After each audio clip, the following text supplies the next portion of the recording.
আপনি যদি কাপড়টা একটু চেঞ্জ করতেন, একটা ভালো কাপড় পরতেন। চলেন, এটার আগে আরেকটা কথা মনে উঠছে অনেকদিন পরে। যেদিন বাইতুল মুকাদ্দাসের চাবি নিতে যান আমিরুল মুমিনিন ওমর রাদিয়াল্লাহু তাআলা আনহু, কেননা ইহুদিদের এটা কি বলে, ইহুদিদের আবেদন ছিল যে আমরা চাবি আমিরুল মুমিনিন না আসলে দিব না। লম্বা কাহিনী আমি শর্ট করতেছি।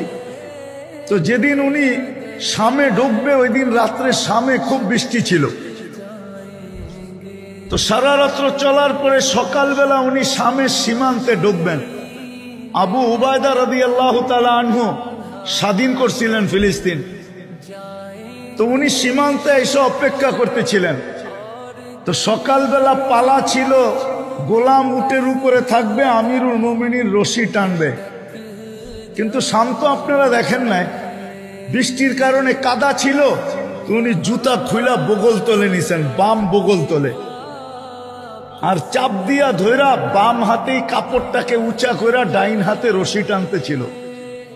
তো যখন ঢুকতেছেন সীমান্তে, তা আবু উবায়দা রাদিয়াল্লাহু তাআলা আনহু আয়েশা সালাম দিয়া বলছে, আমিরুল মুমিনিন, আপনি তো জানেন সারা দুনিয়ার সম্ভ্রান্ত ব্যক্তিরা শামে বাস করে।